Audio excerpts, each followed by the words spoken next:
Hey everyone, Miss Shannon here, and I'm so happy to see you again. Our friend the sun is back too. Hi again, sun. Now that we're all together, can you remember what we worked on last time? We started reading Sun, 1 in a Billion, written by Stacey McAnulty and illustrated by Stevie Lewis. We used strategies from our Word Detective Toolkit to help us find important words in the book.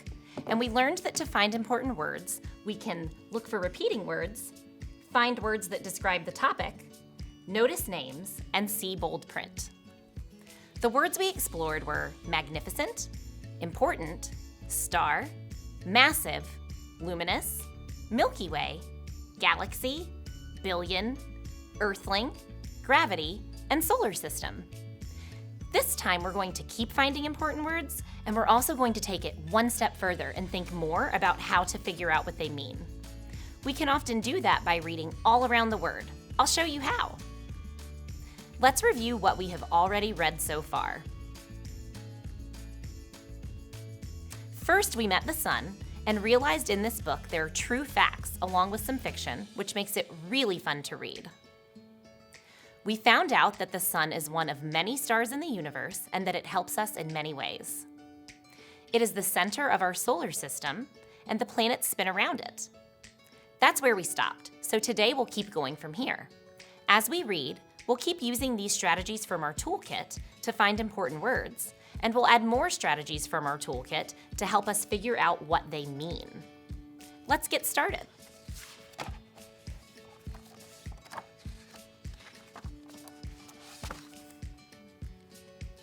Those other stars are far, far away from Earth, which makes them look teeny tiny and not so important.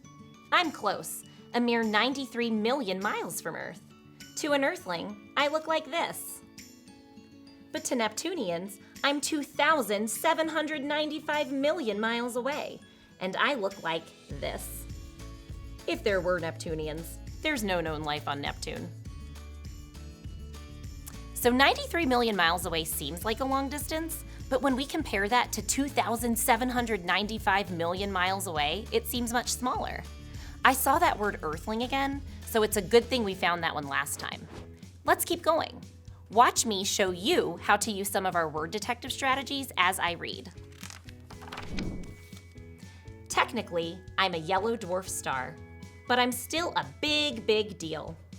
If I were the size of a basketball, Earth would be smaller than a grain of sand. You could fit about 1 million Earths inside me. So what word seems important to know about the sun? Dwarf.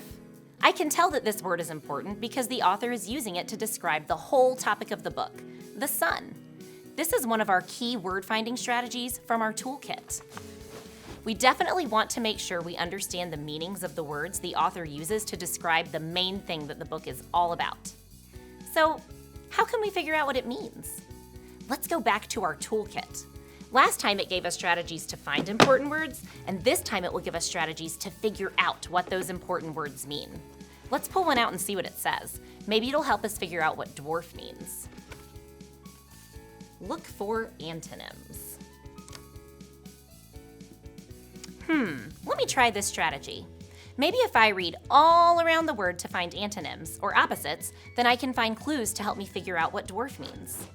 Right after saying it's a yellow dwarf star, the sun says, but I'm still a big, big deal. The word but is a clue that the text might give me an antonym, or opposite. Then it says it's still a big, big deal. The opposite of big is small, so a dwarf star must be smaller than some other stars. That means some stars are bigger than our sun. Now it's your turn to help me find and analyze key words as we read the next 2 pages. We just compared size and distance, so now let's compare temperature. But you can't fill me with Earths because I'm hot stuff. Compare. A hot summer day, 90 degrees Fahrenheit. A pizza oven, 700 degrees Fahrenheit. The orange-yellow flames in a campfire, about 2,000 degrees Fahrenheit. Me, about 10,000 degrees Fahrenheit on the surface. I can melt diamonds. Me, at my center, 27 million degrees Fahrenheit. Whoa, that's hot. Which word on this page seems important? Remember to use our 4 strategies. Look for repeating words, find words that describe the topic, notice names, and see bold print.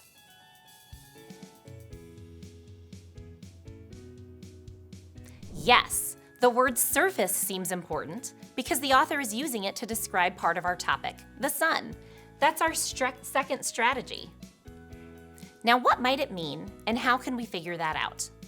I'm going to pull another strategy out of our toolkit to see if it can help us. Use the words and pictures together. Let's try that. In the picture, the word surface is written on the outside layer of the sun, just like the word center is written in its middle. So the word surface must mean the outermost layer of something. Wow, the author and illustrator really did a great job of getting these words and pictures to work together to help us understand them. So now we have 2 strategies from our toolkit that can help us figure out what important words mean. We can look for antonyms, and we can use the words and pictures together. Let's see if we can find more key words. Ancient earthlings thought I circled the earth. Can you imagine? Me revolving around Earth? And some might think that I sit in the sky all day and all night. But I got moves, baby. I'm spinning. And because I'm not solid, my middle moves faster than my top and bottom. Don't try this at home. And the middle moves about 25 Earth days to rotate, and the top and bottom take about 36 Earth days to rotate. Do you see any new keywords?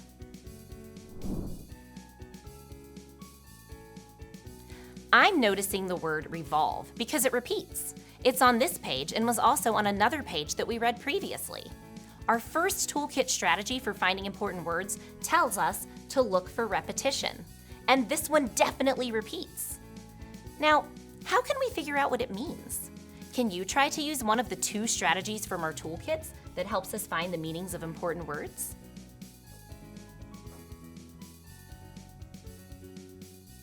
I found that the second strategy works well here. We can use the pictures and words together to figure out what revolve means. The text says, ancient earthlings thought I circled the earth. Can you imagine me revolving around Earth? So it seems like circled and revolved mean the same thing, and the sun is just restating the same idea in a different way in each of those sentences. If we check the picture, we can see the circles drawn around the Earth to show the planet's moving in a circular motion around it. And the sun is frowning because and we know that's not accurate. The planets revolve around the sun. The pictures and words working together help us understand that revolve means to move in a circular motion around something. Hey, get out of here, planets. I'm not the sun. Don't revolve around me. Let's keep reading. I'm not only important, I'm generous and good-looking. Sunrises, sunsets, northern lights, southern lights. Sit back and enjoy the show. Now, what important words can you find on the next pages? Remember to use the strategies from our Word Detective Toolkit. Sometimes I like to be mysterious and sneak away for a few minutes. Solar eclipse! But don't worry, I'm just behind the moon. While I'm astronomically bigger than the moon, 400 times wider, the moon is astronomically closer to Earth, almost 400 times closer. Did you find an important word? I found solar eclipse. We know that solar eclipse is important because it describes something that our topic, the sun, does. So we can figure out that using this strategy, finding words that describe the topic. Now let's figure out what it means. Go ahead and use one of these strategies to find the meaning.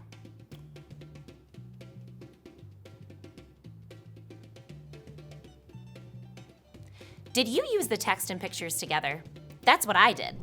It says that the sun is behind the moon, and that's exactly what we see in the picture of a solar eclipse. The sun is peeking out from behind the moon. Let's keep reading.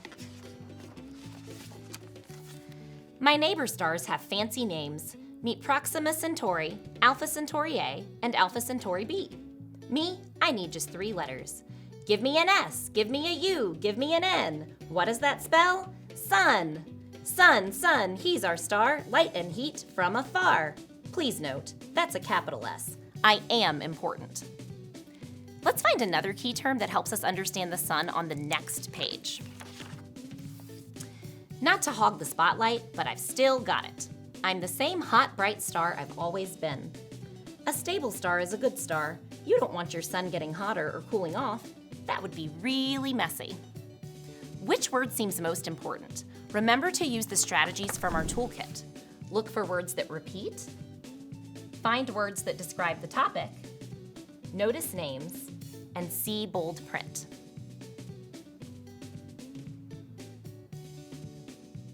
Yes, stable.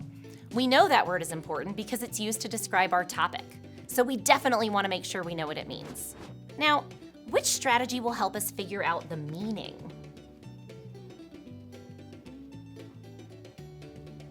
Let's try antonyms. The text tells us that the opposite of stable is a big change, like getting hotter or cooling off. So stable must mean staying the same. Like here, the sun's temperature is stable. The newspapers in the background show us bad things that could happen if the sun were unstable. Stars fall apart, meltdown, total collapse. Let's keep reading, word detectives. So grab your shades. I plan to be in the biz for another 5 billion years. You and me, we've got a bright future together. And on these last 2 pages, there are tons of facts about the sun. What a great place to find more information.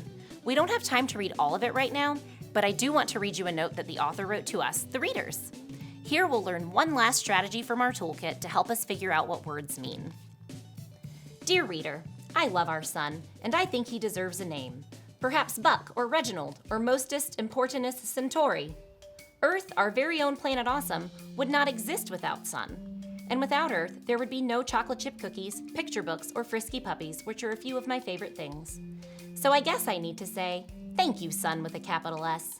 Thank you for light, heat, energy, and the gravity that keeps Earth revolving at the most perfect distance from your super hot surface. Too close, we'd be scorched. Too far away, we'd freeze. You're 1 in a billion. With gratitude, Stacey McAnulty, author and frequent wearer of sunblock. I'm not quite sure what frequent means. I'm not noticing any antonyms, and there aren't any pictures that I can use with the words to help me. What can I do? I better check my toolbox. Check a dictionary. Oh, the last strategy we will learn today for figuring out what words mean is to look them up in a dictionary. Sometimes the context clues we find when we read all around the word, like antonyms and using words and pictures together, don't give us enough information to figure out what a word means. When that happens, we can look the word's meaning up in a dictionary. And when I look up frequent, I see that it means something done often. So if the author says she's a frequent wearer of sunblock, that means she wears it a lot. Today we practiced finding and figuring out important words in a text. When we find a text that provides lots of facts, we should think about which words are most essential to understanding the topic. To do this, we should look for words that repeat, words that describe our topic, notice names, and see bold print. We also used our word detective toolkit to find strategies to figure out what important words mean.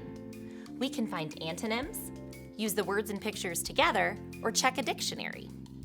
See you next time when we continue to explore this really fun and interesting book. Bye!